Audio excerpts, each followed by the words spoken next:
우리와 함께 집회를 하고 계시는 분인데요. 한번 모셔보겠습니다. 하 대표님 모시고 말씀 한번 듣도록 하겠습니다. 네, 어서 오시죠.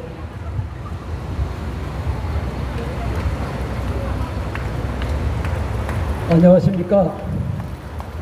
여기 계신 어르신들보다도 유튜브를 혹시 시청하게 되는 청년층이라든가 40대 50대 분들한테 당부 드리고 싶은 말씀을 좀 위주로 하겠습니다. 지금 어제 서울역 집회에 모스탄 대사가 하신 정말 국의 말씀을 듣고 보니까 과연 저보다도 한 25년 정도 연세가 어리신 분이지만은 그야말로 참 세계적인 유명하신 분이었다는 느낌을 속으로 많이 느꼈습니다. 그런데 문제는 지금 부정선거 때문에 모스탄 대사가 자기가 공항 입국할 때부터 이상한 총기 위협을 받으면서까지 일주일간 우리나라를 차지하셨는데, 제가 처음에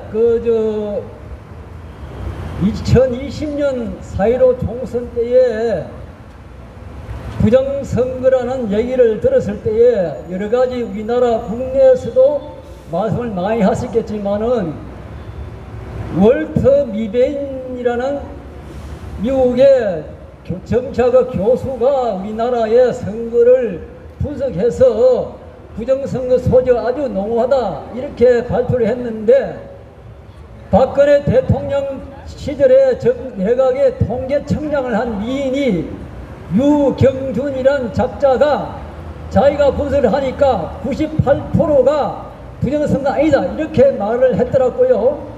그런데 그것이 그것뿐만 아니라 우파의 대표 농객인 조갑재 씨, 또 탄핵을 반대해서 박근혜 대통령을 유튜브로 면담한 정규재 씨, 또 카이스트 교수 이병태 씨, 이런 머리가 상당히 비상한 IQ가 높은 분들조차도 부정선거 아니다 이렇게 함에 있어서 제가 나름대로 여러 가지 데이터를 많이 접속해 봤는데, 최종적으로 우리가 흔하게 느낄 수 있는 것은 김경재 씨의 그분의 고백을 듣고는 이거는 누가 들어도 통계학을 하나도 모르는 사람일지라도 이것은 부정선거 맞다.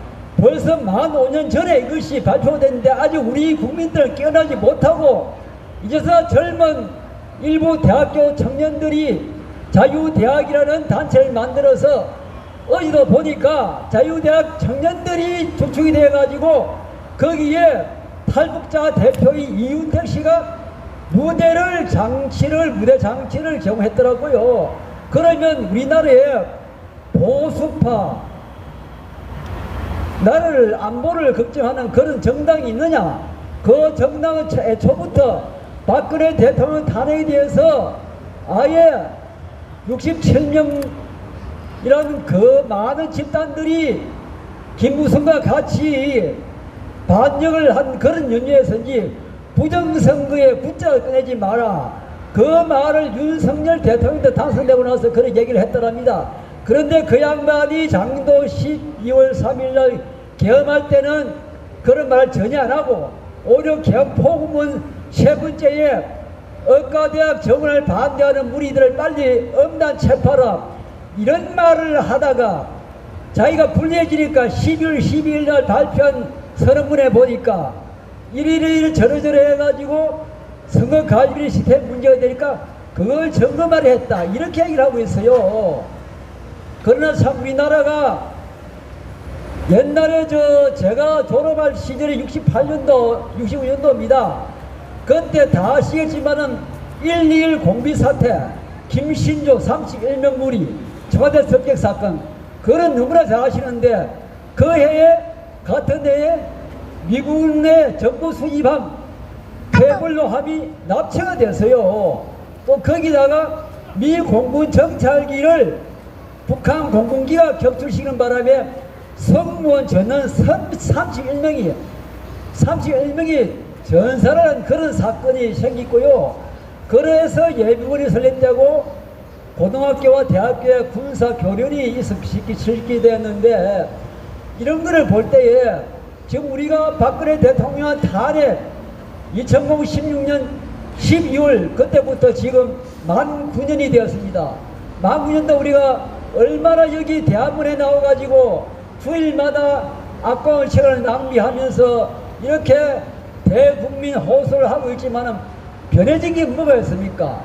그렇게 볼 때 박정희 대통령이 61년도 군사 혁명을 일으켜서 나름대로 대통령에 당선되면서 시골 유신을 하면서 70년 시골 유신했죠. 그렇게 해서 삼성 개헌으로 해가지고 중화공업을 유치를 했는데 참 제가 여기 저기 그 커피 봉사하시는 뭐 장예순 여사한테서 책을 한 권 받아 읽어보니까 전혀 모르는 상황이 키스트를 설립을 했는데 그것은 미국 정부의 선사였습니다. 존슨의 선사물이었는데 거기에 건물 인력이 없다 보니까 이승만 대통령 시절 6.25 전쟁 중에 대학교에서 인재들 뽑아가지고 미국으로 유학을 보냈는데 국비 유학생인데 그 중에 미국에서 안착하신 분들에게 일일이 베텔 연구소라든가 그 루트를 통해서 접수한 결과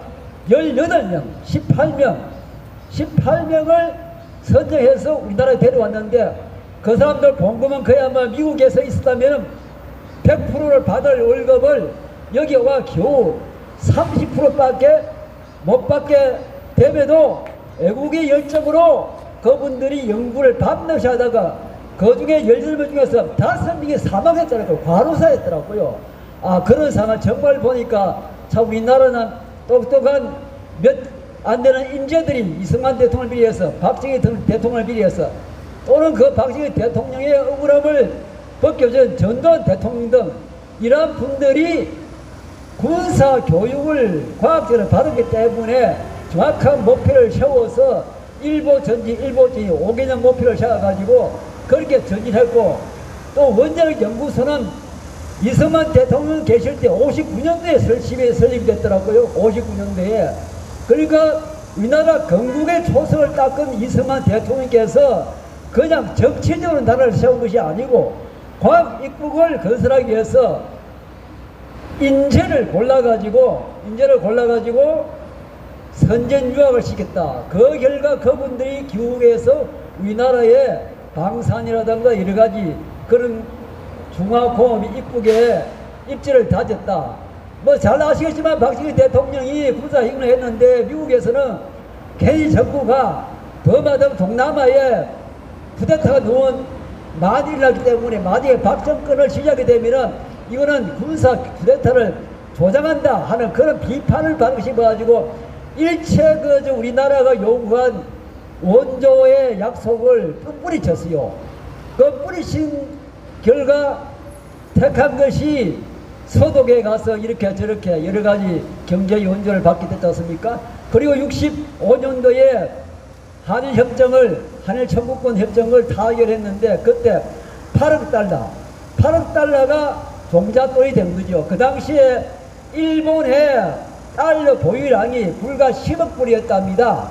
8억 달러의 무상이 역인강 포함된 나머지 3억은 정부가 주는 것도 있고 또 나머지는 일본 은행이 이렇게 작은 거의 다 무상이 아니고 작은 빚을 빌려가지고 우리나라의 포항제철이라든가 고속도로라든가 이러한 기반을 설치를 해서 현재 우리나라를 잘 살고 있는데 지금 그 87년도 헌법이 나쁘다.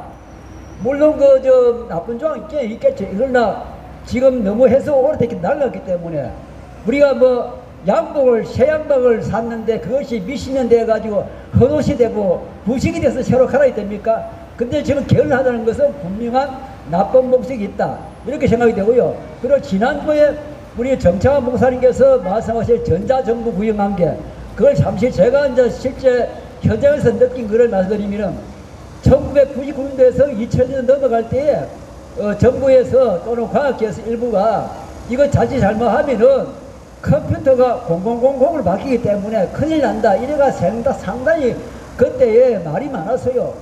그런 시를 지내가지고 2001년 3월달에 전자정부법을 만들었더라고요.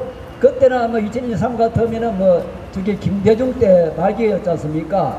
근데 그것은 하나의 전자문서, 종이문서를 전자문서로 대체를 하고 또 나름대로 지금까지 종이문서를 정부기를 보조했는데 별도의 저장 공간을 만들어 가지고 또는 데이터베이스를 만들어 가지고 국민들에게 제공을 하거나 그 저 데이터베이스를 만들게 되면은 성말 쓰면 무진장 무한적인 공간을 제어할 수 있거든요. 그런 취지를 만든 것이 전자정부입니다. 그래서 선거관리위원회에서 각종 선거 데이터를 만들어 가지고 정하고 있는데 제가 지난번에 정 목사님께서 말씀하시다가 시간 제약을 받아가 내려가셨는데 무조건 전자문서 관계로 얘기할 것이 아니고 지금 우리가 아시지 않습니까? 선거는 대만식 또는 프랑스식 종이문서로 해야 된다. 수석도 마찬가지다. 그런데 지금 그와 반대로 전자정부화를 하나 핑계를 할까? 뭐 이유로 질투를 해가지고 지금 그 중앙선관위에 우리가 서신을 보내야 된다 하는 것은 조금 거리가 멀다 하는 그런 아쉬운 말씀을 드리면서 이만 끝을 맺겠습니다. 감사합니다.